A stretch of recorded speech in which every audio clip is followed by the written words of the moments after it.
His heart was broken, mine was meant to. He became sin, now I am clean. The cross he carried bore my burden. The hands that held him set me free. His life for mine, His life for mine. How could it ever be that He would die, God's Son would die, to save a wretch like me? What love divine, He gave His life for mine. His course of suffering brought me healing. He spilled His blood to fill my soul. His crown of thorns made me royalty. His sorrow gave me joy untold. His life for mine, His life for mine. How could it ever be that He would die, God's Son would die, to save a wretch like me? What love divine, He gave His love for mine. He was despised and rejected, stripped of His garments and oppressed. I am loved and accepted, and I wear a robe of righteousness. His life for mine, His life for mine.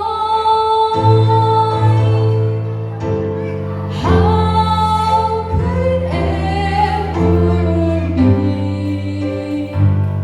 that He would die, God's Son would die,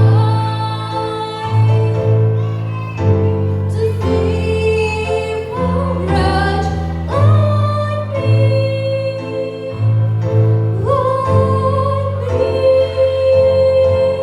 What love divine, He gave His life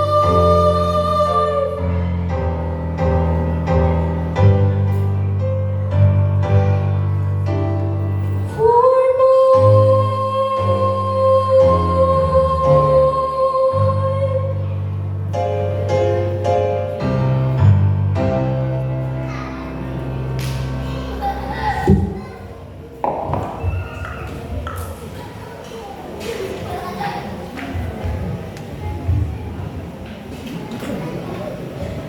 Tuhan, aku akan pergi, perbaharui aku. Tuhan sudah memberikan kehidupannya untuk kita semua, untuk membuat kita menjadi baru. Seorang penulis bernama Stephen R. Covey yang terkenal dengan judul bukunya Seven Habits of Highly Effective People. Dia menceritakan satu pengalaman yang berhubungan dengan pengalaman yang ia jalani di kereta bawah tanah New York. Pada saat itu dia menceritakan orang-orang yang ada dalam kereta itu sedang duduk. Dia berada dalam satu kereta bersama dengan para penumpang lain. Ada yang baca koran, ada yang sedang melamun, ada yang beristirahat dengan mata tertutup. Intinya, singkatnya, suasana yang ada saat itu sangat damai dan tenang. Tiba-tiba seorang pria dan anak-anaknya masuk dalam kereta. Anak-anaknya ini sangat berisik dan rewel, sehingga suasana tadi yang begitu tenang menjadi kacau. Anak-anaknya bukan hanya rewel dan berisik, mereka berteriak-teriak, kemudian melompat-lompat di kursi, ke sana kemari. Akan tetapi ayah dari anak-anak ini hanya menutup mata dan dia mengabaikan suasana yang ada di sekitarnya. Oleh karena suasana sudah mulai ribut dan tidak tenang lagi, maka Bapak Covey ini dia merasa heran, bagaimana mungkin ayah anak-anak ini cuma diam. Anak-anaknya sudah seperti ini ribut, tapi tidak ada tindakan ayahnya untuk mendiamkan. Lalu dia datang, dia berdiri dan dia datang kepada ayah dari anak-anak ini dan mengatakan, Pak, anak-anakmu membuat kami kesal. Tidak bisakah kamu mengendalikan mereka? Suruh mereka diam. Mendengar perkataan Covey, pria ini membuka matanya dan dia berkata dengan suara halus, "Oh, Anda benar. Saya rasa saya harus melakukan sesuatu. Kami baru pulang dari rumah sakit karena ibu anak-anak ini baru meninggal. Saya tidak tahu bagaimana harus berpikir. Saya juga tidak tahu bagaimana anak-anak saya juga tidak tahu bagaimana saya harus bertindak." Seketika itu juga dia mengatakan, "Saya melihat suatu hal dengan cara yang berbeda. Karena saya melihatnya dalam cara yang berbeda, saya berpikir dengan cara yang berbeda, saya merasakan dalam cara yang berbeda, saya bertindak dengan cara yang berbeda.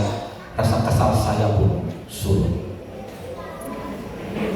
Ketika pandangan kita terhadap suatu hal berubah, pikiran kita, perasaan kita, dan di atas segalanya, tindakan kita pun akan berubah. Dan sahabat, hari ini saya ingin mengajak kita, mari kita perbaharui pandangan kita kepada Allah. Jika kita melakukan ini, saya yakin kehidupan kita akan berubah seutuhnya. Mari kita melihat dalam satu cerita di Alkitab. Saya ambil dari seorang nabi, yaitu Nabi Yesaya. Alkitab menceritakan tentang seorang pria yang berubah seutuhnya ketika ia memperbaharui pandangannya mengenai Allah, dan ia adalah Nabi Yesaya. Berdasarkan Alkitab, nabi ini mendapatkan penglihatan istimewa mengenai Allah. Apa yang dilihatnya? Sebelum kita lanjutkan, mari kita belajar sedikit latar belakang dari kitab Yesaya. Kitab Yesaya ini disebut-sebut sebagai miniatur Alkitab. Kenapa? Karena memiliki 66 pasal. Seperti Alkitab juga 66 pasal. Kemudian kitab ini dibagi dua, seperti Alkitab. 39 pasal bagian pertama seperti Perjanjian Lama, dan 27 pasal di bagian kedua seperti Perjanjian Baru. Sehingga makanya kitab Yesaya ini disebut sebagai miniatur Alkitab. Kemudian dalam penulisan Yesaya banyak menceritakan tentang Yesus. Kalau kita lihat daftar ini menyebabkan Yesaya disebut sebagai nabi mesianik, karena banyak isi Nabi Yesaya menceritakan tentang Yesus, mulai dari kelahirannya, keluarganya, pengurapannya, kepribadiannya, kesederhanaan hidupnya, kelemah lembutannya, kematiannya, bahkan sampai kekuasaannya yang penuh dengan kemuliaan. Dan ketika kita membaca kitab Yesaya, kita akan menemukan pengikut Yesus dalam setiap halamannya. Yesaya menuliskan kitab ini, tidak ada hal yang baik terjadi dalam umat Allah. Apakah saudara pernah baca kitab Yesaya? Kalau saudara pernah baca kitab Yesaya, isinya itu adalah pada saat nubuatan ditulis, Yesaya menekankan bahwa umat Tuhan akan mendapatkan penderitaan. Dan selama Yesaya hidup, dia menuliskan kitab Yesaya, tidak ada cerita dalam kitab itu yang menjelaskan tentang kebaikan atau kemakmuran bangsa Israel. Tidak ada. Semua isinya tentang penderitaan, masalah umat Allah. Dan orang-orang yang telah meninggalkan Allah, hidupnya akan penuh dengan penderitaan. Mari kita lihat dalam Yesaya 6 ayat 1-4. Ya. Dalam tahun matinya Raja Uzia, aku melihat Tuhan duduk di atas takhta yang tinggi dan menjulang, dan ujung jubahnya memenuhi Para serafim berdiri di sebelah atasnya, masing-masing punya 6 sayap. 2 sayap untuk menutupi muka, 2 sayap menutupi kaki mereka, dan 2 sayap dipakai untuk melayang-layang. Dan mereka berseru seorang kepada yang seorang, katanya, kudus, kudus, kuduslah Tuhan semesta alam, seluruh bumi penuh kemuliaannya. Pada saat itu Nabi Yesaya sangat sedih karena dia melihat keadaan umatnya sudah murtad, sudah berontak dari Allah, sehingga Tuhan menubuatkan bahwa umat-umatnya akan mengalami penderitaan.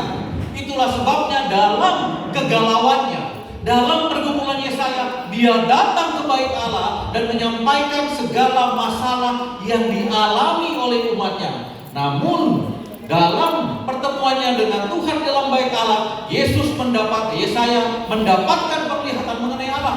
Dikatakan dalam ayat ini, aku melihat Tuhan duduk di atas tahta yang tinggi. Yesaya melihat Allah, sehingga dengan apa yang dia telah lihat, dia seutuhnya mengubah pandangannya, perasaannya, kelakuannya.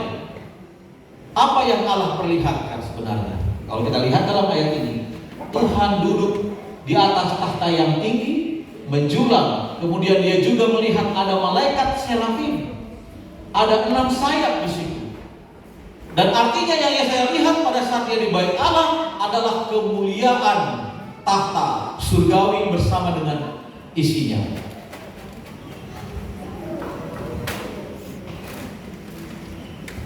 Kudus, kuduslah Tuhan semesta alam, seluruh bumi penuh kemuliaannya. Allah menyatakan diri di hadapan Yesaya. Sang Nabi melihat Allah duduk di atas tahtanya, dikelilingi malaikat yang bercahaya, dan tanpa henti-hentinya menyanyikan pujian ini. Apa yang terjadi selanjutnya? Setelah Yesaya melihat pemandangan ini, melihat tahta Allah dan isinya, apa yang terjadi pada Yesaya? Mari kita lanjutkan. Tetapi seorang dari serafim itu terbang mendapatkan aku. Di tangannya ada bara yang diambilnya dengan sepit dari atas mesbah. Ini sepit ini GPGP, ya, GPGP. Kalau di beli roti nggak boleh pakai tangan tuh, harus ada GPGP-nya untuk menjaga tetap bersih.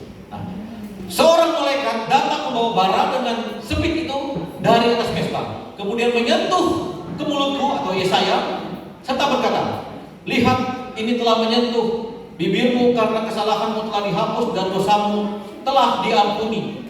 Lalu aku mendengar suara Tuhan berkata, siapakah yang akan kuutus dan siapakah yang mau pergi untuk aku? Maka sahutku, ini aku, utuslah aku. Setelah Yesaya mendapatkan penglihatan tentang tahta Allah dan isinya, seorang malaikat datang dan menyentuhkan bara ke mulutnya, sehingga pada saat itu Tuhan berkata, siapakah yang akan pergi untuk aku? Maka jawab Yesaya, inilah aku, utuslah aku. Sebelumnya Yesaya penuh pergumulan, sebelumnya Yesaya penuh pertanyaan dan kegalauan. Kenapa umat Allah ini harus mengalami penderitaan? Kenapa umat Allah yang katanya milik Tuhan harus mengalami kemurtadan, harus mengalami peristiwa yang sangat menyedihkan? Kenapa Tuhan? Dia datang kepada Tuhan, dia bertemu Tuhan, pikirannya berubah. Benar Tuhan, mereka memang mengalami penderitaan, tapi saya yang harus pergi menjangkau mereka, saya yang harus pergi menyadarkan mereka. Ini aku, utuslah aku Tuhan. Perubahan. Awalnya hanya bertanya, kenapa, siapa, bagaimana Tuhan. Namun pada saat bertemu dengan Tuhan, Yesaya berubah dan mengatakan, ini aku. Tidak perlu bertanya, ini aku, utuslah aku, saudara-saudara. Bukan orang lain, kita. Ini aku, bukan utuslah dia, bukan utuslah mereka. Ini aku. Saat Nabi Yesaya mendapatkan penglihatan tentang Allah, yang pertama dia rasakan adalah betapa besar dosa-dosanya. Bagaimana mungkin seorang yang berdosa seperti Yesaya melihat tahta Allah? Tapi Tuhan izinkan itu terjadi dan membuat Yesaya menyadari bahwa dosanya sangat besar.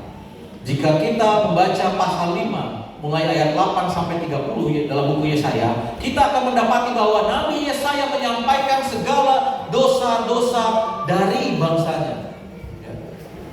Ini karena dia seorang nabi, dia datang kepada Tuhan, yang dia sampaikan apa? Tuhan, ini kesalahan bangsaku. Mereka menyembah berhala, mereka berkhianat, mereka begini, mereka dia sampaikan. Namun pada waktu itu Tuhan menunjukkan wajahnya, berubah.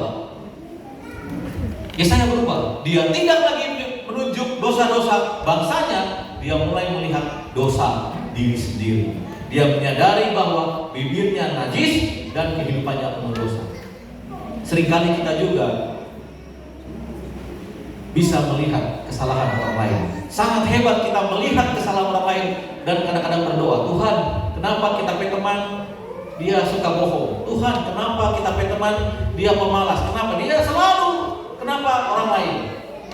Dan Yesaya mengajarkan, sebenarnya kalau kita ingin bertemu dengan Tuhan, maka kesalahan diri sendiri yang harus kita lihat dan kita sadari, bukan orang lain. Selanjutnya, ia merasakan pengampunan Allah. Yesaya tidak dibiarkan begitu saja dalam keputusasaan dosa, melainkan diberikan pengampunan yang sejati. Bibirnya disentuh dan malaikat berkata kepadanya, kesalahanmu telah dihapus dan dosamu telah diampuni. Pada waktu dia melihat kemuliaan Allah, bibirnya disentuh dan malaikat mengatakan, dosamu sudah diampuni oleh Tuhan. Yang ketiga, ia mau menjawab panggilan Allah. Ketika Yesaya melihat Allah yang menyambut dengan penuh keberanian panggilan yang kekal, Yesaya mendengar suara Allah yang berkata, siapa yang akan putus? Siapa yang mau pergi untuk aku? Maka jawabnya adalah, ini aku, putuslah aku. Dia jawab tanpa berdalih. Dia jawab tanpa iming-iming. Siapakah yang akan putus? Tuhan, kalau Tuhan kasih mobil, ini aku. Siapakah yang akan pergi untuk aku? Tuhan, kalau Tuhan kasih uang jalan, aku pergi. Tuhan, kalau Tuhan kasih ini itu, baru saya pergi. Nah, Yesaya tanpa ada embel-embel di belakang, ini aku, putuslah aku. Penglihatan yang didapat Yesaya mengenai Allah memperbarui dirinya sepenuhnya. Itu mengubah pikirannya, perasaannya, dan di atas segalanya tindakannya. Dan kehidupan Yesaya tidak sama seperti sebelumnya. Pusat dari kehidupannya sepenuhnya berlandaskan akan kasih Allah dan pelayanannya. Ia melayani Allah bertahun-tahun lamanya dan rela memberikan dirinya untuk berkorban bagi pekerjaan Allah. Berapa banyak dari kita berani berkorban untuk pekerjaan Allah? Berapa banyak dari antara kita yang siap untuk memberikan apa yang kita miliki untuk pekerjaan Tuhan? Pada satu kali ada seorang muda, murid dari Yesaya bertanya, Guru, mengapa engkau bekerja begitu giat bagi Tuhan? Maka jawab Yesaya, karena suatu hari saya melihat Tuhan dan kehidupan saya berubah sepenuhnya. Cerita ini mengajarkan kepada kita bahwa pertemuan dengan Tuhan dan ketika kita bertemu dengan Allah dalam kehidupan kita, maka seharusnya kita tidak lagi menjadi orang yang sama. Pikiran kita, perasaan kita, semuanya harus berubah. Kalau kita bertemu dengan Tuhan, kita tidak akan cuek, tetapi kita akan penuh semangat untuk menyambut panggilan Tuhan. Ini aku, utuslah aku. Ada cerita juga dalam buku Markus. Apakah saudara ingat orang yang dirasuk setan di Gerasa? Ya, di Gerasa. Orang yang datang dari kuburan. Kalau saudara baca dalam Markus pasal 5, ceritanya adalah orang ini tinggal di kuburan dan dia banyak rantai. Karena setiap kali dirantai dia lepaskan karena dia sangat kuat. Dan namanya adalah legion karena dia banyak. Dia tinggal di kuburan, dia dirantai, dia tidak berpakaian, dan dia teriak-teriak, dia ribut, membuat orang sekitar menjadi takut. Akan tetapi pada waktu Yesus datang, pada waktu Yesus turun dari kapal perahu, dia datang untuk menjumpai Yesus. Yesus sembuhkan, dia bertemu dengan Yesus, dan Alkitab mengatakan orang gila ini, orang yang gila ini, dia duduk di depan Yesus, dia duduk manis, dia berpakaian. Ini adalah lambang kebangkitan dan perubahan besar dari satu kehidupan orang yang bertemu dengan Yesus. Orang-orang yang bertemu dengan Yesus yang dulunya adalah orang-orang yang tinggal dalam dunia kegelapan, seharusnya sudah menjadi terang. Jika memang dia menyadari seperti Yesaya kehidupannya, dosa-dosanya, dan segala pelanggarannya, maka waktu bertemu dengan Yesus akan ada satu perubahan yang besar. Pertanyaan, kenapa saya belum berubah? Saya sudah tinggal lama dalam kebenaran, saya sudah lama di dalam gereja ini, tapi kenapa saya belum ada seperti Yesaya yang mau untuk menjawab panggilan Tuhan dengan sungguh-sungguh?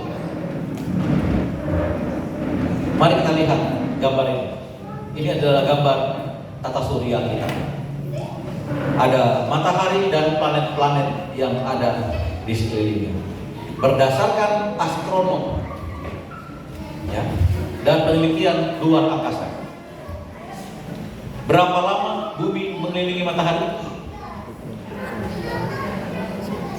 365 hari.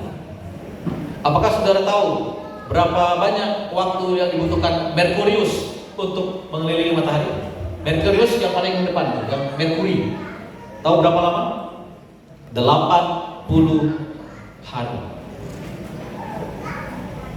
Paling besar yang mana? Jupiter. Tahu berapa lama Jupiter mengelilingi matahari? 12 tahun. Pertanyaan, kenapa beda? Kenapa Merkurius, Bumi, dan Jupiter perputarannya berbeda? Kenapa yang semakin dekat dengan matahari perputarannya lebih cepat? Karena dia lebih dekat dengan matahari. Orang-orang yang lebih dekat dengan Yesus, maka menginjilnya akan lebih cepat. Semakin dekat seseorang dengan Tuhan, maka keinginannya untuk melayani semakin besar. Semakin dia jauh dari Tuhan, maka semakin cueklah akan pekerjaan Tuhan. Rahasia untuk bekerja bagi Allah adalah dengan hidup lebih dekat dan memperbarui cara pandang kita mengenainya. Semakin mendekatkan diri pada kemuliaannya, kita akan semakin mengalami kerinduan untuk bekerja lebih cepat. Kalau kita selalu dekat dengan Tuhan, kerinduan untuk mengabarkan pekerjaan Tuhan semakin menggebu-gebu. Ketika kita memperbaharui cara pandang kita kepada Allah, pikiran, perasaan di atas segalanya, tindakan kita akan berubah. Dan ini juga pengalaman yang dialami oleh seseorang yang bernama Charles Spurgeon. Dulu Charles Spurgeon adalah seorang anggota jemaat yang pasif. Yang penting sudah datang gereja. Yang penting datang gereja, duduk, kemudian pulang. Sudah cukup untuk saya. Tetapi entah kenapa dia setiap kali dia buat itu di dalam pertemuan gereja, dia merasa tak berpengharapan dan bahagia. Ada yang kurang dalam hati. Satu kali terjadi peristiwa ini. Ada salju, gereja dan jalan ditutupi salju sehingga pendeta tidak bisa datang karena cuaca ini. Karena tidak ada pembicara, jemaat mulai cari siapa boleh membawa khotbah. Mereka saling cari siapa yang mau khotbah. Lalu muncullah seorang penjahit sepatu. Dia bilang, saya yang khotbah. Oke, silakan. Penjahit sepatu ini berdiri dan dia berkhotbah di hadapan orang yang hadir dan membaca satu ayat. Berpalinglah kepadaku dan biarkanlah dirimu diselamatkan, hai ujung-ujung bumi. Ini dalam Yesaya 45 ayat 22. Berpalinglah kepadaku dan biarkan dirimu diselamatkan, hai ujung bumi, sebab akulah Allah dan tidak ada yang lain. Penjahit sepatu ini, dia tidak memiliki pengalaman dalam hal berkhotbah. Dia ulangi lagi ayat tadi. Kemudian dia berkata, lihat, tidak perlu mengangkat kaki maupun jari, tidak perlu Anda pergi ke sekolah atau memberikan uangmu untuk mereka yang membutuhkan. Lihatlah kepadaku, kata Allah, dan jangan dirimu. Tidak ada penghiburan dalam dirimu. Ini kata penjahit sepatu. Dia baca ayat kemudian dia bilang, jangan cari penghiburan dari diri sendiri, carilah Allah. Lihat kepada Allah. Dan sejak peristiwa itu, Charles Spurgeon sadar bahwa kebahagiaan hanya dari Tuhan. Dan Charles Spurgeon adalah salah seorang pembicara, pengkhotbah terkenal sepanjang sejarah yang dijuluki Prince of Preachers atau pangeran dari para pengkhotbah. Ketika Yesaya memperbaharui pandangannya mengenai Allah, kehidupannya berubah. Charles Spurgeon pun memperbaharui pandangannya mengenai Allah, kehidupannya pun berubah. Dan ketika kita memperbaharui pandangan kita kepada Allah, pikiran, perasaan, tindakan kita akan berubah. Kita bukan hanya akan menjadi anggota gereja yang hanya duduk manis di gereja, bukan hanya datang dulu dan pulang, namun akan menjadi seorang gereja yang aktif dan tanpa keraguan akan menjawab panggilan Tuhan. Ini aku, utuslah aku, Tuhan, aku akan pergi. Dan bagaimana dengan saudara?